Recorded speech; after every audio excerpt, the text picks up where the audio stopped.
Bueno, muy buenos días. Hoy vamos a dar la primera parte de señalización intercelular.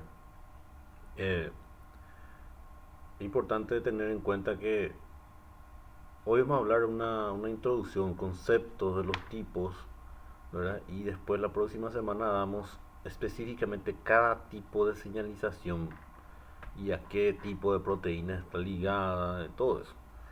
Bueno, señalización intercelular, un tema muy importante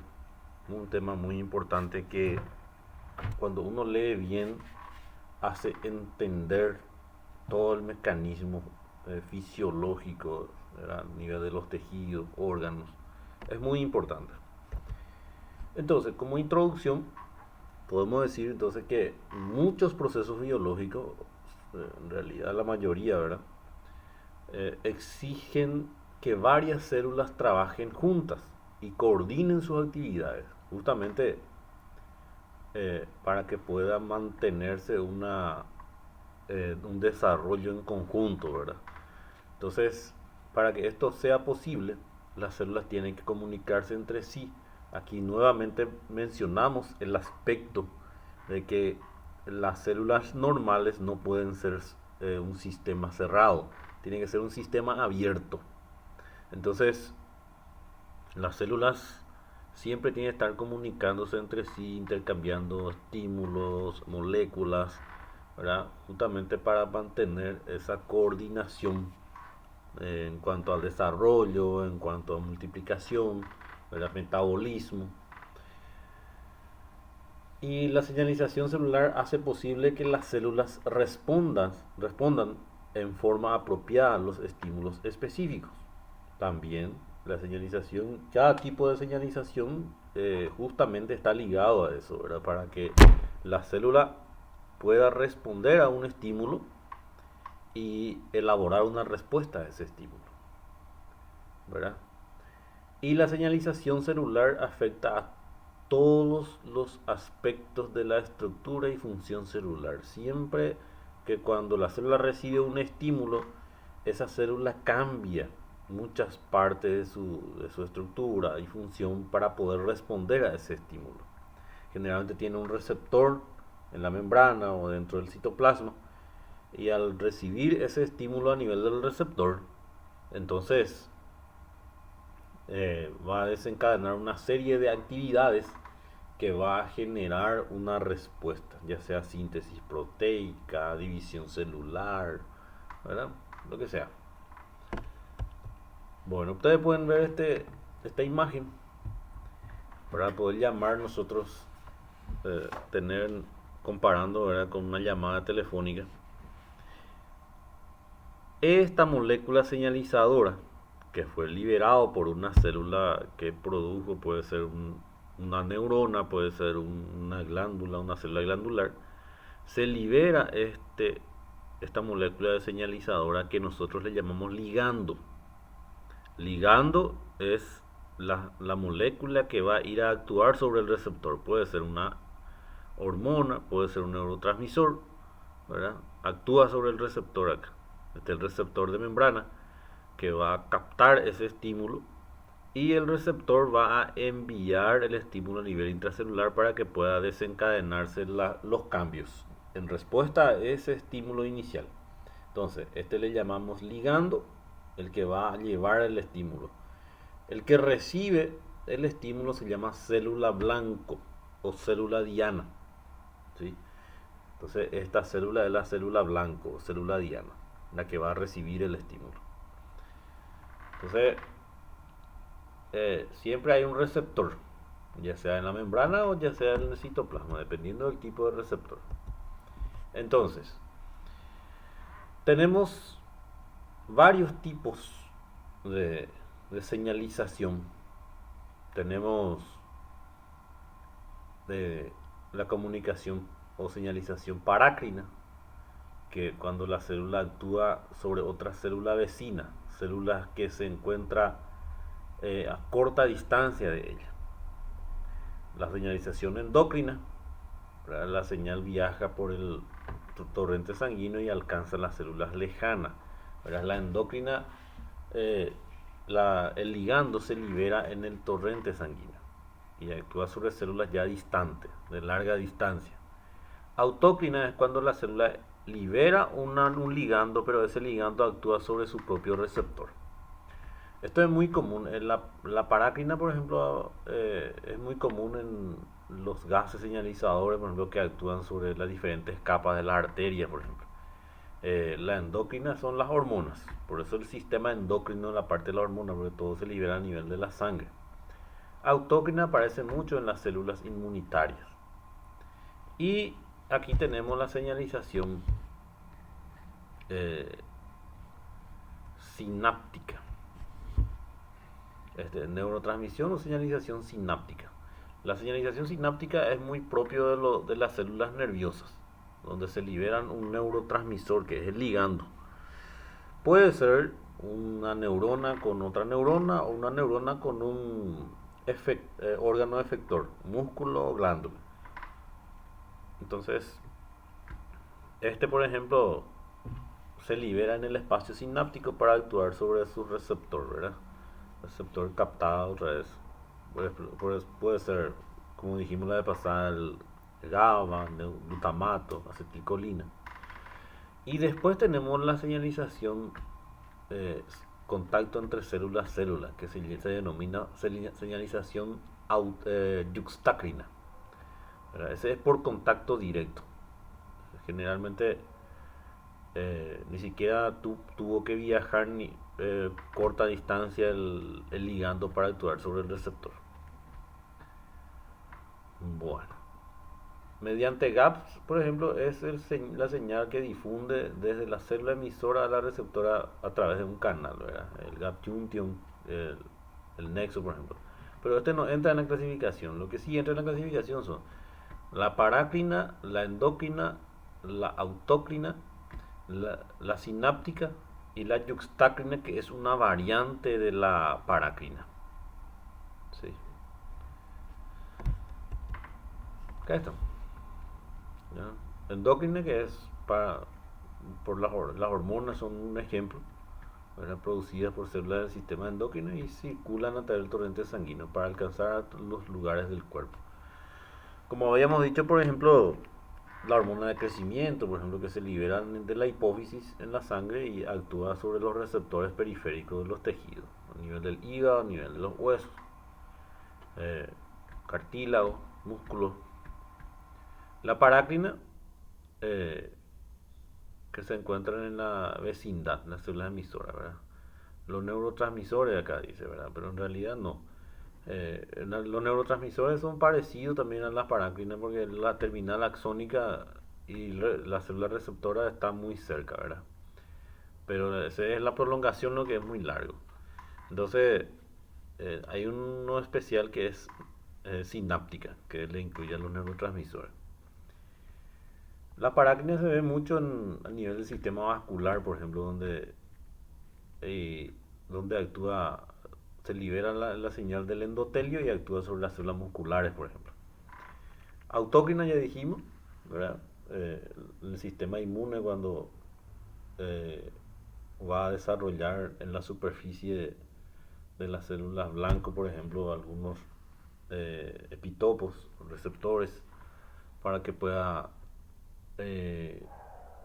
diferenciarse esas células. Bueno, ¿cuál es la importancia? ¿Por qué son tan importantes la señalización? Uno, justamente el metabolismo, la regulación del metabolismo está ligada a una serie de señales. Ustedes saben que tiene que haber siempre una regularidad en el proceso metabólico. No puede ser muy intenso ni tampoco puede ser muy disminuido. Tiene que mantenerse un punto medio en el proceso metabólico. ¿Para qué? Tiene que adaptarse a las necesidades del organismo. Eso es lo normal. Entonces tiene que existir una serie de señales que regula eso. Ahí están, por ejemplo, los otros tipos de señales que se denominan los autorreguladores, retroalimentación negativa, retroalimentación positiva, ¿verdad? Que son procesos que obviamente actúan mediante las señalizaciones entre células para poder hacer la regulación. Para el movimiento también, proliferación, ustedes saben que eh, para el movimiento de la célula, por ejemplo, existen señales específicas. Por ejemplo, para que un glóbulo blanco, un leucocito, pueda desplazarse de un lugar a otro donde está el lugar de la inflamación, es cuando se liberan los mediadores de la inflamación, como la prostaglandina, por ejemplo, la histamina. Y esa histamina va a producir un estímulo sobre las células blanco, produciendo lo que se denomina quimiotaxis. Quimiotaxis justamente de responder a esa molécula química, eh, transportándose al lugar de la inflamación. Movimiento, proliferación también. La proliferación celular está, depende, está bajo la influencia de los factores de crecimiento. Y estos factores de crecimiento son moléculas que se liberan en cada tejido. Y ellos son los que se encargan de estimular la proliferación, la multiplicación celular. Después están los genes supresores de tumores, que son genes que se encargan de regular esa multiplicación para que no sea exagerado. La supervivencia también, porque les parece que hay células que viven un tiempo determinado, después es reemplazado por otra nueva célula, porque está sujeto a un grupo de señales que va a regular eso. La muerte celular, la apoptosis, también está regulada por una serie de señales, ¿sí? También vamos a hablar en la próxima clase de la apoptosis. La proliferación, diferenciación, las especializaciones de una célula también. Una célula inmadura, que generalmente tiene una característica, pero a medida que va madurando va adquiriendo de repente algunas especializaciones, ¿sí? Por ejemplo, las células de la piel, las células del epitelio respiratorio, ¿verdad? Que cuando no maduran totalmente todavía no tienen cilio, todas esas cosas, ¿verdad? Acá vemos cómo, por ejemplo, este libera sus señales y vuelve a actuar sobre sus receptores. ¿Sí? Las endócrinas que se liberan en la sangre y actúan sobre los receptores tisulares periféricos. Las parácrinas que son a través de células vecinas. ¿Sí? Acá está la célula emisora, el ligando, las células diana, las células blanco. Y la yuxtacrina también se le denomina comunicación por contacto. ¿Por qué? Porque la molécula de señalizadora está sujeto a la membrana, como ustedes pueden ver aquí, y el receptor también así. Entonces directamente genera nomás ya el estímulo cada vez que es necesario.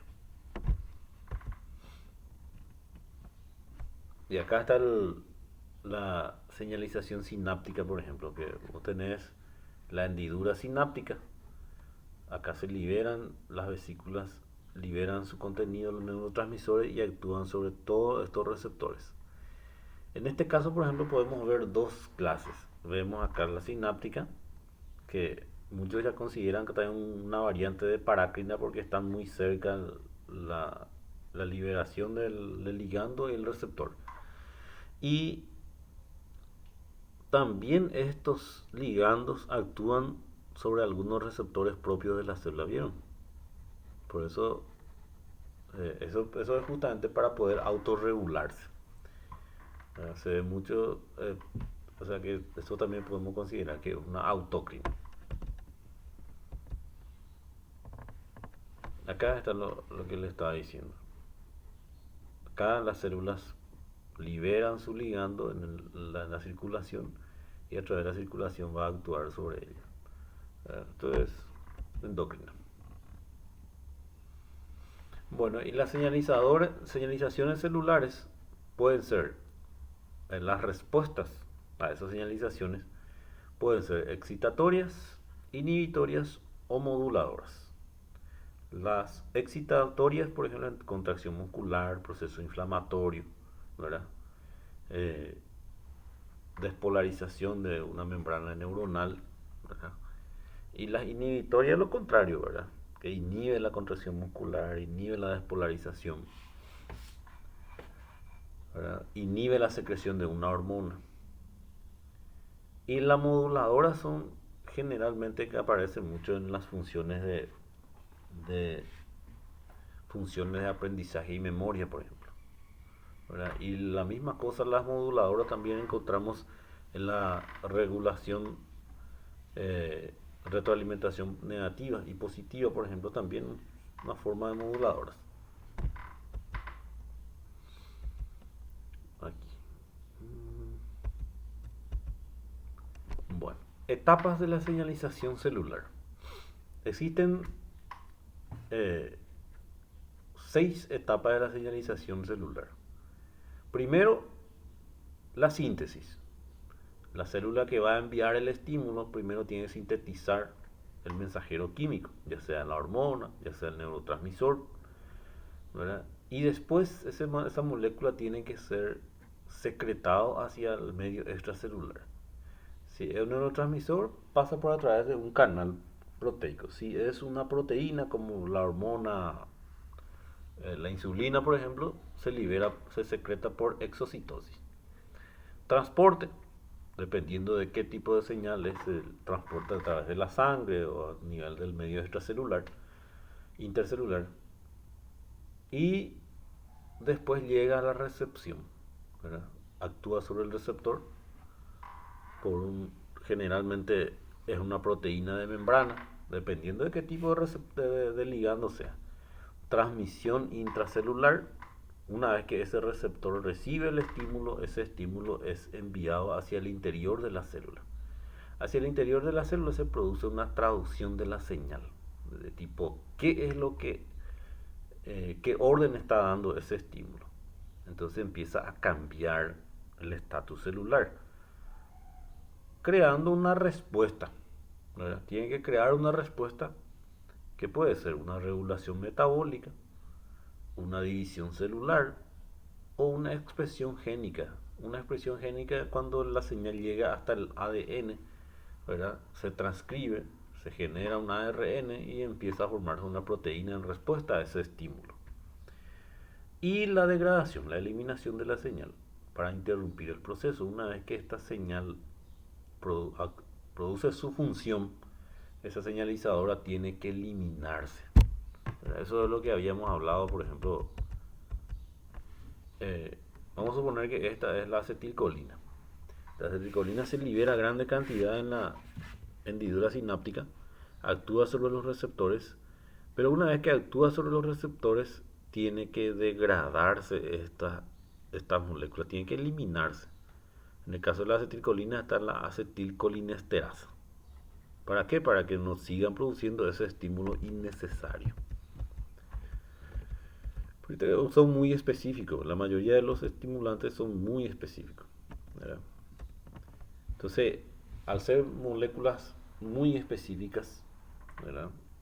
Generalmente tenemos como ejemplo los ligandos, hormonas, neurotransmisores, citoquinas, que son los factores de crecimiento, ¿verdad? Son lo que, y también producen la diferenciación de células, ¿verdad? Maduración de células, por ejemplo. Moléculas de adhesión, componentes de la matriz extracelular, todo eso actúan como mensajeros para regular una acción. Y desde el punto de vista estructural de estas moléculas señalizadoras, los ligandos, tenemos moléculas o mensajeros hidrosolubles y mensajeros liposolubles. Los hidrosolubles, no se olviden, siempre tienen sus receptores en la superficie de la membrana, superficie externa de la membrana, porque como son hidrosolubles, no pueden atravesar la membrana directamente, actúan sobre receptores de membrana, sobre las proteínas transmembranosas. Y aquí tenemos los péptidos y las proteínas, principalmente la insulina, que es proteína, glucagón, que es un polipéptido, la antidiurética también es un polipéptido, oxitocina, angiotensina, que es péptido también, ¿verdad? 9 aminoácidos tiene la angiotensina. Factores de liberación de las hormonas hifosisarias. Estos factores de liberación son los que actúan otra vez sobre la hipófisis, viene del hipotálamo. Las endorfinas. Las endorfinas son sustancias peptídicas, dipéptidos son la mayoría. Las endorfinas que son unos estimulantes del sistema nervioso central. Eh, Generalmente se habla mucho de las endorfinas y las encefalinas, ¿verdad? Son sustancias peptídicas que actúan como neurotransmisores estimulando el sistema nervioso de alguna u otra forma, ¿verdad? Inclusive el sistema analgésico propio del organismo tiene unas endorfinas que actúan sobre los receptores.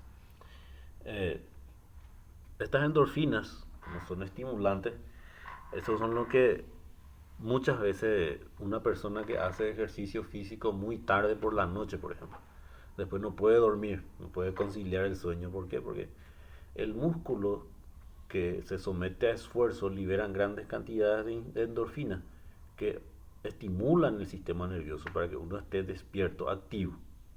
Entonces, por eso generalmente no está recomendado hacer ejercicio muy tarde por las noches, por ejemplo. ¿Por qué? Porque no vas a poder conciliar rápido el sueño. O sea, por lo menos va a tardar un poco de dormir hasta que se elimine toda esa endorfina. Por eso cuando estás estudiando mucho tiempo y tenés mucho sueño, basta con levantarte a caminar, a estirar, a hacer unas flexiones y después sentarte a estudiar otra vez y vas a ya estar estimulado por las endorfinas. Factores de crecimiento y de transformación, ¿verdad? Son, todos son peptídicas y proteicas. Entonces, vieron así cómo funciona el tema. Una señal hidrofílica viene, el ligando actúa sobre su receptor de membrana. Este receptor de membrana envía ese segundo, a través de un segundo mensajero. Si es que la respuesta va a ser eh, una expresión génica, ¿verdad? Entonces pasa al núcleo ese estímulo, actúa sobre el DNA, produce una transcripción, una expresión generando proteínas, ¿verdad? Ahora, los mensajeros liposolubles. Los liposolubles son eh, ligandos que tienen receptores intracelulares. ¿Sí? Las hormonas peptídicas y eso actúan generalmente en la membrana, pero los que son liposolubles pasan directamente a la membrana y ya tienen su receptor en el citoplasma o directamente en el núcleo, ¿verdad? Entonces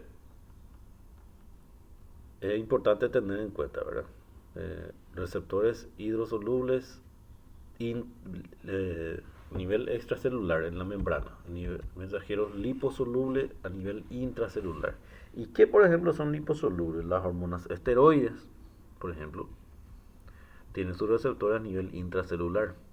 Los gases, óxido nítrico, por ejemplo, que actúa también como mensajero químico. El óxido nítrico, por ejemplo, vamos a hablar también la próxima semana.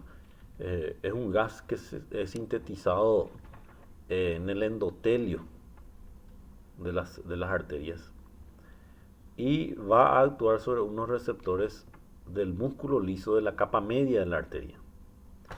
Y lo que produce es activar una serie de estímulos, ¿verdad? Que al final va a liberar calcio por fuera de la célula muscular. Y al liberar calcio se relaja el músculo de la arteria y se produce vasodilatación. ¿Sí? El óxido nítrico es un vasodilatador. Bueno, muy bien. Muchas gracias.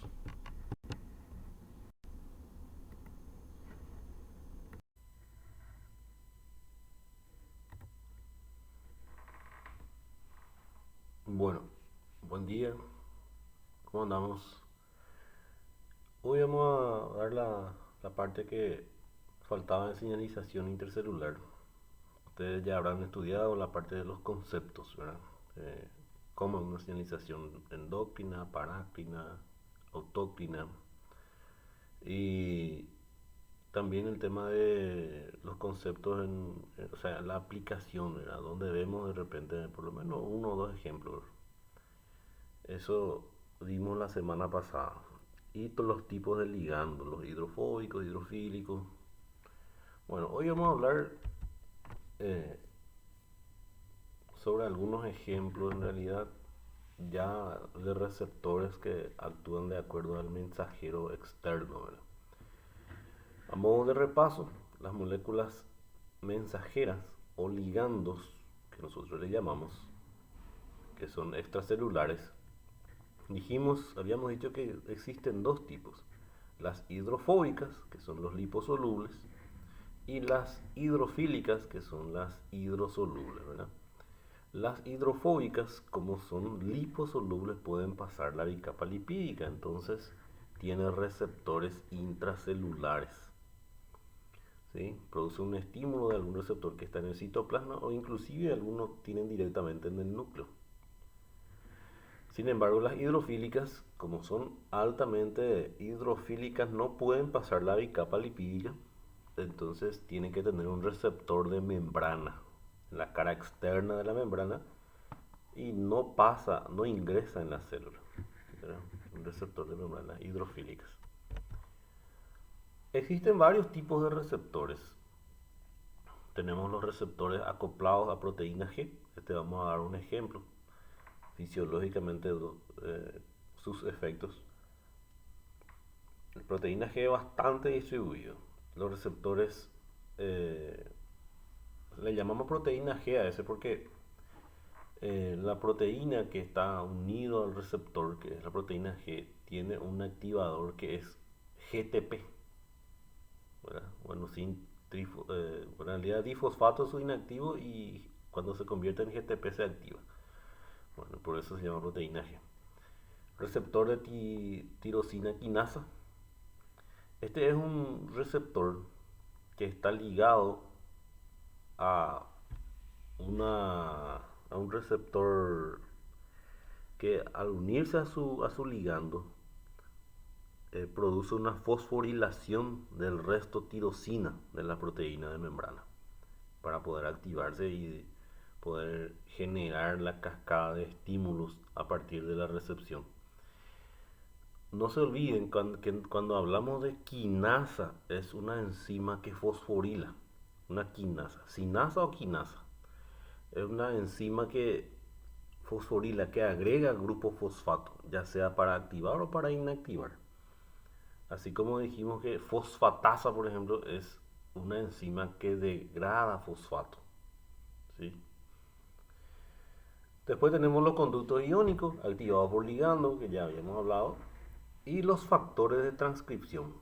Factores de transcripción activados por ligando. Los factores de transcripción que son el ligando es un estimulador que viene de afuera, produce un estímulo y el estímulo va a generar una serie de cambios dentro de la célula y como respuesta va a producir la transcripción, o sea, la expresión génica, es decir, va a terminar en la síntesis de alguna proteína. Acá la proteína G, ustedes pueden ver acá el receptor acoplado a la proteína G, una proteína que tiene varios pasos transmembrana. Y acá está la proteína G. La proteína G tiene tres subunidades: alfa, beta y gamma. La beta y la gamma le ayudan a anclarse a la membrana plasmática. Y la alfa tiene la capacidad GTPasa, o sea, cuando está inactivo, está GDP, ¿verdad? Cuando viene el ligando, actúa sobre este receptor va a producir el estímulo de la proteína G. Al fosforilarse se va a convertir en GTP y ahí se activa para poder actuar sobre esta otra proteína para generar el segundo mensajero. Después tenemos los receptores de tirosina quinasa o quinasa de tirosina, dice en el libro de Roberti. Vieron cómo aquí la molécula señalizadora, el ligando, actúa sobre el receptor y este receptor tiene un dominio enzimático. ¿Sí? La proteína tiene una porción que se encuentra hacia la cara interna de la membrana, un dominio enzimático, donde al recibir el estímulo va a fosforilarse. ¿Vieron cómo se fosforila? Al fosforilarse, todos estos restos de tirosina se produce una activación.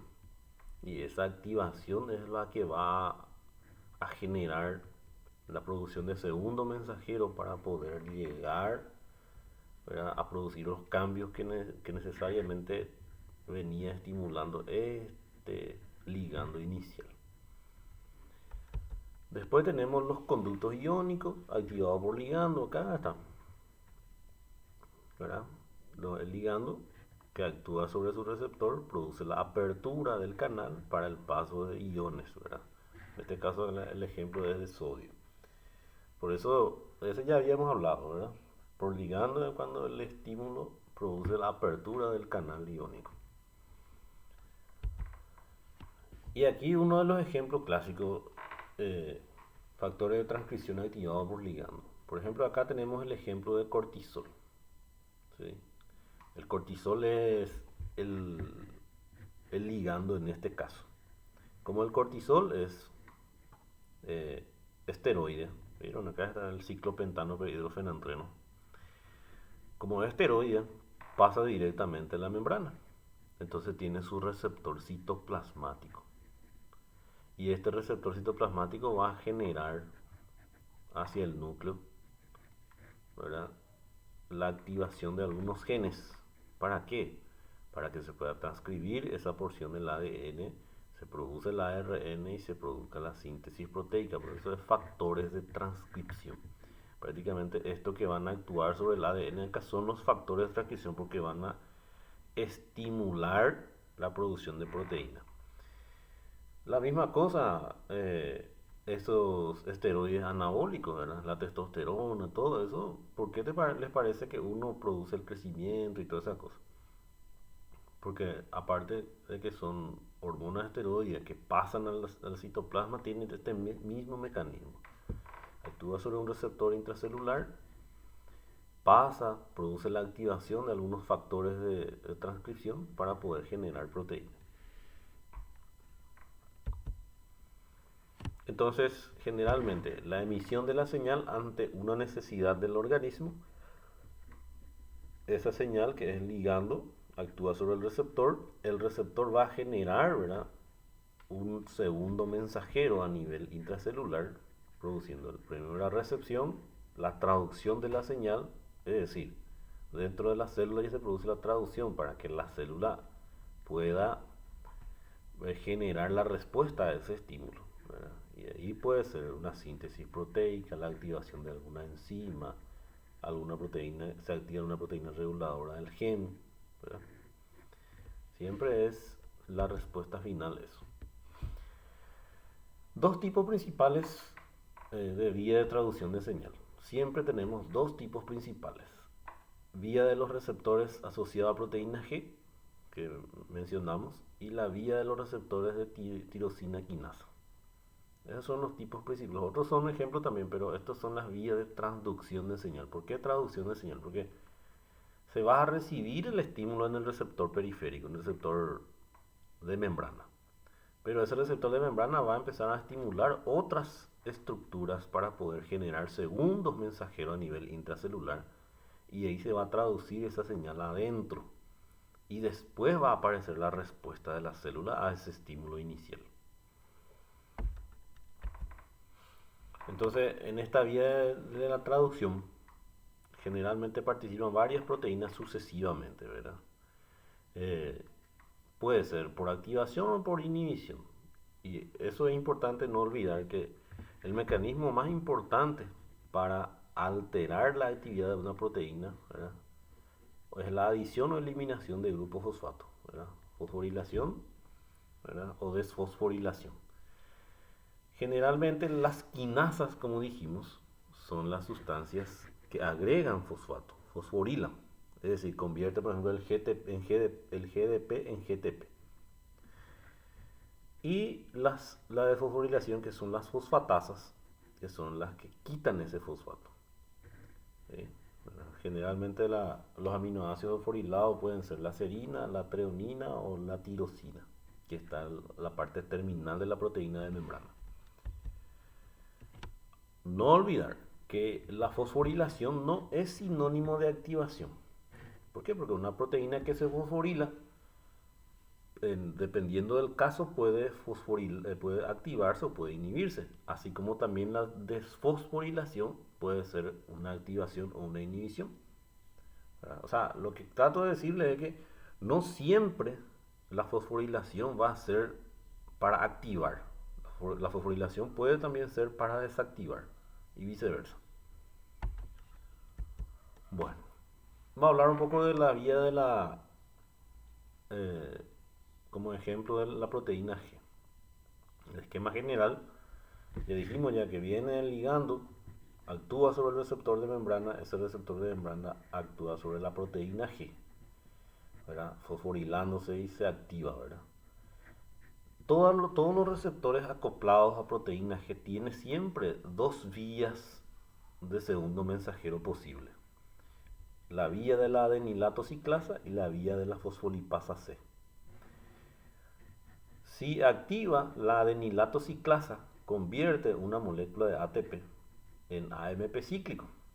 Y el AMP cíclico va a generar, ¿verdad?, la acción de una proteína quinasa A que va a producir un estímulo sucesivo para poder generar la respuesta celular a ese estímulo. Es decir, el AMP cíclico entonces acá ya es el segundo mensajero que va a llevar ese estímulo al interior de la célula.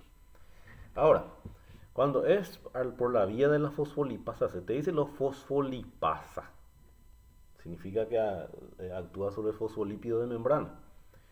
Entonces, actúa sobre el difosfatidil inositol, fosfatidil inositol difosfato, se llama este, PIP, fosfatidil inositol bifosfato.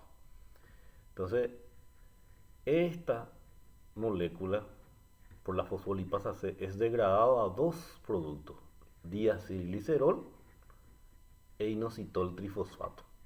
Si actúa sobre el diacilglicerol es de forma más directa, va a llegar a la respuesta celular. La proteína quinasa C es la que va a poder inducir a la respuesta de la célula a ese estímulo. Hay muchísimos procesos fisiológicos que dependen de este tipo de estímulo. Vamos a poner el ejemplo al final. Y si actúa sobre sobre inositol, si genera este inositol trifosfato, ese primero va a actuar sobre el calcio. El calcio va a actuar acá como el segundo mensajero.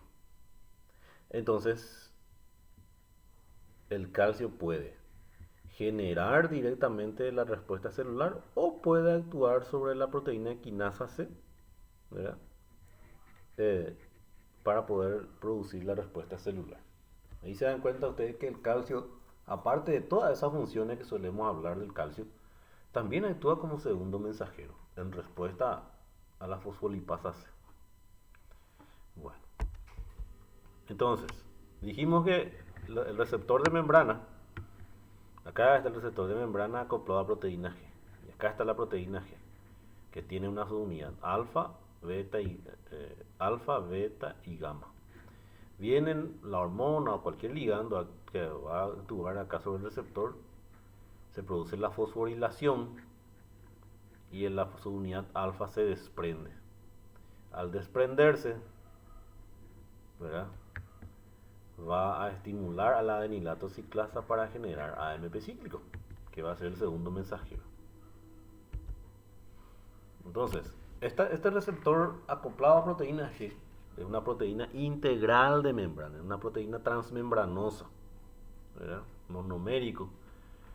Es politópica y de múltiple paso. Es decir, cuando hablamos de politópica es cuando una proteína cruza varias veces la membrana plasmática. Tiene, vamos a decirle, 3 asas extracelulares. Ahí están, un asa, 2 asas, 3 asas. Que se une al ligando, y 3 asas intracelulares, ¿verdad?, que va a unirse a la proteína G. ¿Sí? Estas 3 asas son lo que van a estar acopladas a la proteína G.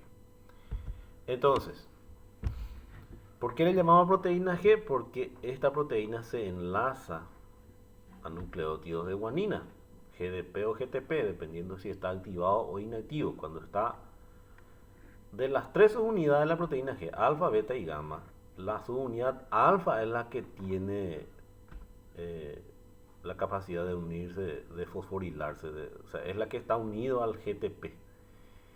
¿Verdad? Su estado inactivo está cuando es GDP. Cuando recibe un fosfato, se convierte en GTP y se activa. ¿Verdad? Consta de tres unidades, alfa, beta y gamma. Se une al lípido de membrana, en realidad alfa y beta. Perdón, alfa, beta y gamma son los que se encargan de anclarle a la membrana. La alfa también se une al lípido de membrana. Prácticamente los tres, ¿verdad? Pero el que tiene la función fisiológica es la alfa, a pesar de que está unido también a la membrana, pero su función no es tanto de sostén ahí, ¿verdad? Existen dos estados, el estado activo, cuando su unidad se enlaza a GTP, y inactivo cuando se enlaza a GDP. Cuando se desfosforila ya se inactiva. Ya está. Ligando, activa proteína G, activa el efector, adenilato ciclasa o fosfolipasa C para generar el segundo mensajero. Bueno, entonces, ¿cuáles son las cascadas que se producen para la activación de la proteína G? El ligando extracelular, el primer mensajero, que puede ser hormona, puede ser neurotransmisor, ¿verdad? Actúa sobre ese receptor, el receptor cambia de conformación y aumenta su afinidad por la proteína G, unida a GDP en estado inactivo. Entonces, alfa GDP le dicen, porque la porción alfa pues es la que tiene el GDP. Esta subunidad alfa de la proteína intercambia el GDP por GTP, es decir, se fosforila, ¿verdad? Y se activa la proteína G. Entonces la subunidad alfa se disocia de las otras subunidades, y esta subunidad alfa va a actuar sobre la adenilato ciclasa, que está en la membrana, que es una proteína de membrana también, ¿verdad? O la fosfolipasa C. Si actúa sobre la adenilato ciclasa, va a generar entonces AMP cíclico. Si actúa sobre la fosfolipasa C, va a generar inositol trifosfato o diacilglicerol a partir de fosfatidil inositol difosfato. Bueno, entonces estos efectores va a poner en operación entonces el segundo mensajero, que en este caso nuestro segundo mensajero puede ser calcio, puede ser diacilglicerol o puede ser AMP cíclico. Aquí, como un resumen. Entonces, el receptor acoplado a proteína G, viene el ligando, actúa sobre él y esta proteína G se convierte en, al interactuar con el receptor, se fosforila, ¿verdad? Y al fosforilarse la subunidad alfa se disocia de la gamma de la beta y la gamma, y va a actuar sobre la adenilato ciclasa o la fosfolipasa C para poder generar el segundo mensajero. Bueno, y aquí, como le dije en los ejemplos, para que tengan en cuenta qué importantes son, no saber el mecanismo paso por paso, pero por lo menos saber el concepto de que es un receptor de membrana y cuáles son sus consecuencias. Por ejemplo, acá tenemos los procesos fisiológicos mediados por proteína G. Miren, la epinefrina o adrenalina. La adrenalina pues tiene varios receptores. Se le llama receptores adrenérgicos, y existen alfa y beta receptores adrenérgicos. La alfa existe en la alfa 1 y alfa 2, que generalmente encontramos en los vasos sanguíneos, por ejemplo. Que cuando la adrenalina actúa sobre sus receptores alfa, producen vasoconstricción, por ejemplo. Ahora, existe también beta 1, beta 2 y beta 3. Los receptores adrenérgicos beta 1, por ejemplo, se encuentran en el corazón, ¿verdad? Los beta 2 se encuentran, por ejemplo, en la pared de los bronquios, se encuentran en el hígado, ¿verdad? Que se encuentran en los adipocitos. Entonces, cuando la adrenalina actúa sobre esos receptores, va a generar, entonces, por ejemplo, si actúa sobre el beta 1 del corazón, va a producir aumento en la frecuencia cardíaca. Por eso la adrenalina acelera todo. Porque la adrenalina es un neurotransmisor. Aparte de ser una hormona que se produce en la glándula suprarrenal, es también actúa como un neurotransmisor del sistema simpático. Y el sistema simpático pues acelera. Entonces cuando la adrenalina actúa sobre los receptores beta 1 del corazón, produce aceleración de la frecuencia cardíaca. Si actúa sobre los receptores beta 2 del bronquio, produce relajación del músculo bronquial, produciendo broncodilatación. ¿Por qué les parece que el salbutamol, que es un broncodilatador que utilizan los asmáticos, por ejemplo, ese eh, es un fármaco adrenérgico beta 2, es decir, estimula los receptores beta 2 de la adrenalina, por eso produce broncodilatación. Y beta 3 que casi no hay, solamente en la grasa parda. Pero la grasa parda pues, es una grasa que se encuentra solo en los recién nacidos y en algunos animales, ¿verdad? Porque esa grasa solamente genera calor. Pues los recién nacidos pues, no pueden todavía regular su temperatura corporal. Entonces, esos son los receptores adrenérgicos muy importantes en fisiología y para farmacología, porque ustedes van a estudiar, por ejemplo, después los bloqueantes beta adrenérgicos. Esos beta bloqueantes le llaman también. Esos son los fármacos que se utiliza como antianginoso, antiarrítmico y antihipertensivo. ¿Por qué? Porque hay fármacos bloqueantes beta 2 que bloquean los receptores beta 2 de la adrenalina. Otro fármaco que bloqueantes beta 1, los cardioselectivos. Esos son los que actúan como antiarrítmico, antihipertensivo y antianginoso. Y se dan cuenta ustedes que son ligandos que su receptor está acoplado a proteína G, ¿verdad? Y el estímulo que produce es por vía de la adenilato ciclasa. Y acá, por en este caso, está hablando del receptor beta adrenérgico del hígado, que su estímulo produce degradación de glucógeno y liberación de glucosa a la sangre. Recuerden ustedes que la adrenalina genera degradación de nutrientes para poder tener mayor disponibilidad de energía. ¿Sí? ¿Por qué? Porque estimula todo. La serotonina, ¿verdad? Que también tiene un receptor por la vía, o sea, produce el segundo mensajero por la vía de la adenilato ciclasa. La sensibilización conductual, aprendizaje, ¿verdad? La serotonina. 5-hidroxitriptamina también le llamamos la serotonina. Complejo inmunoglobulina E antígeno, ¿verdad? Su receptor de mastocito para inmunoglobulina E, ¿verdad? Célula cebada, que actúa por la vía de la fosfolipasa C. Produce secreción de sustancia, principalmente secreción de factores que va a inducir el sistema inmunitario, histamina y todo eso. Acetilcolina, que tiene una acción contraria a la epinefrina. Es decir, la epinefrina o adrenalina es un neurotransmisor del sistema simpático y la acetilcolina es un neurotransmisor del sistema parasimpático. ¿Sí? Entonces, el sistema simpático puede estar representado por la cadena ganglionar simpática que empieza en el cuello, a nivel del cuello, tórax y abdomen. Todo ese sistema ganglionar nervioso que está a cada lado de la columna vertebral. Es la cadena ganglionar simpática, que tiene como neurotransmisor entonces la adrenalina. Y la acetilcolina, que representa el neurotransmisor del sistema parasimpático, está representado por el nervio vago o neumogástrico.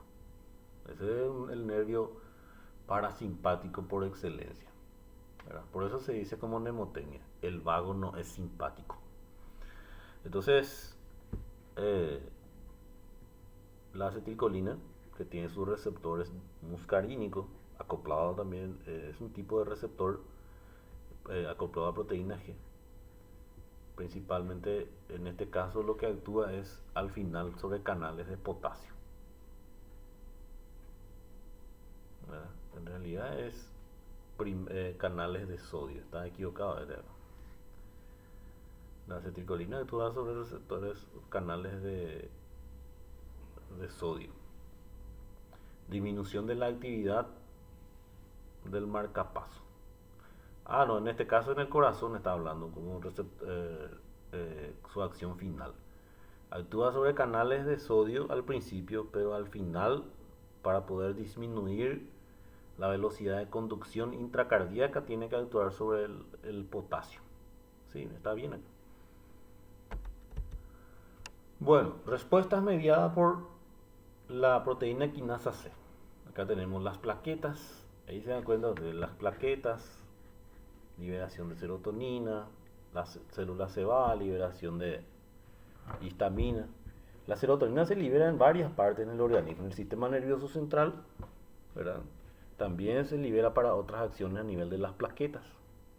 La plaqueta tiene varios, si ustedes investigan en el libro de histología, la estructura y lo que contiene las plaquetas, van a ver que la plaqueta tiene varios gránulos de sustancia.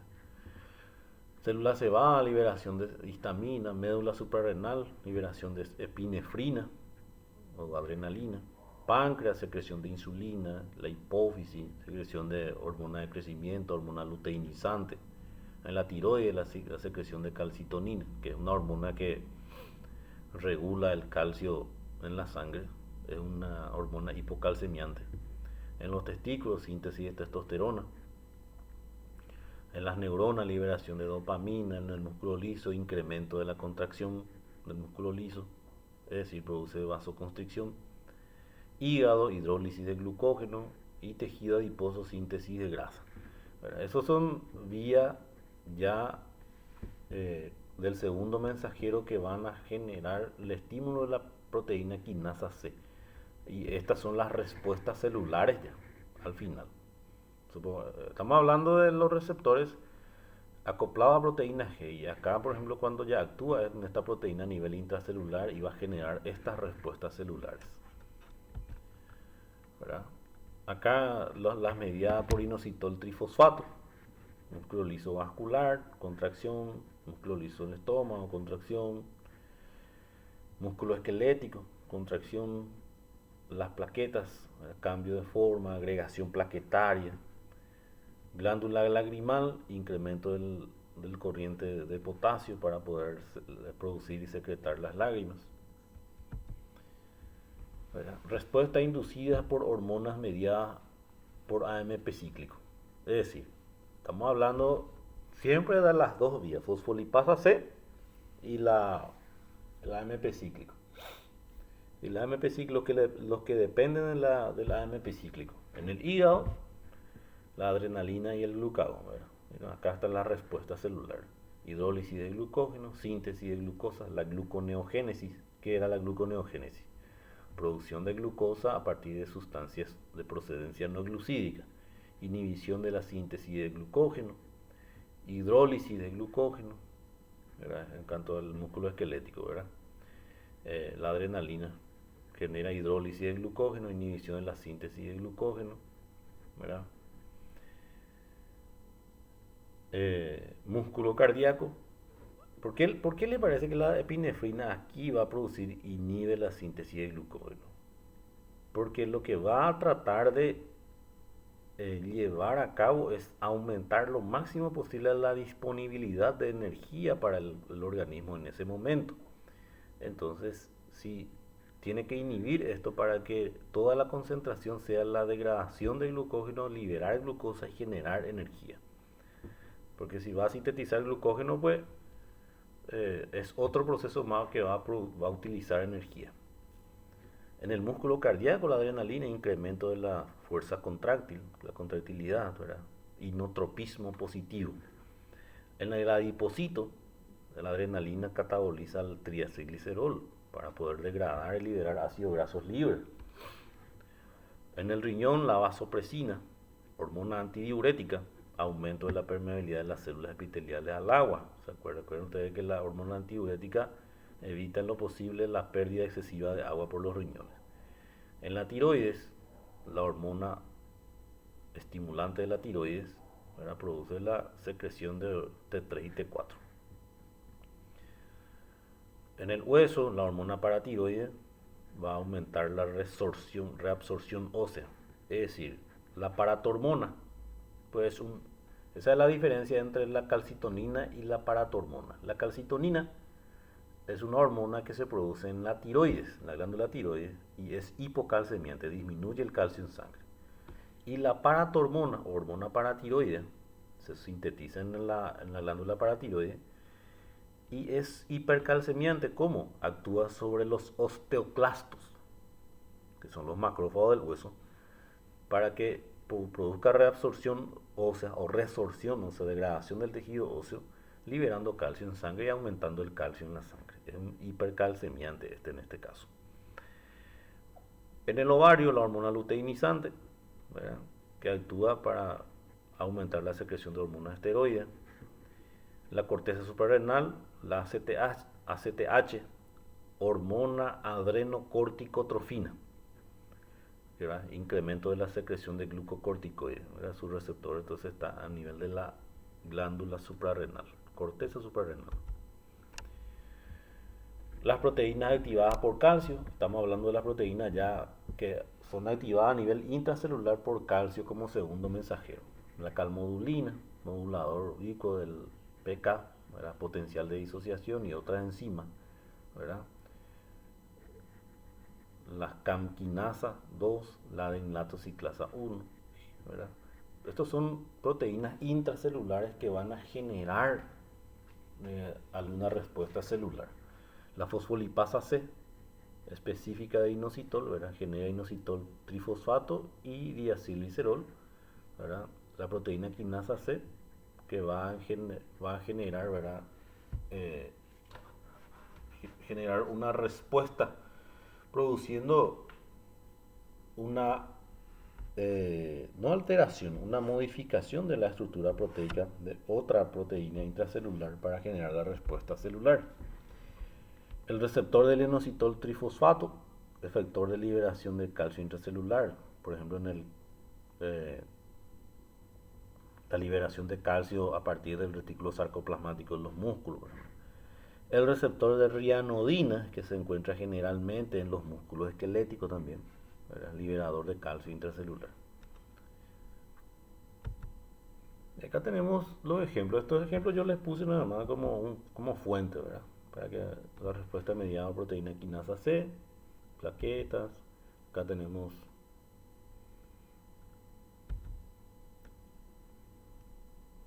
resumen de la respuesta inducida con adición de inositol trifosfato, ¿verdad?, músculo liso, plaquetas. Ejemplo de reacciones que inducen las hormonas mediadas por AMP cíclico. ¿Sí? Eso ya hablamos de ella. Bueno, muchas gracias.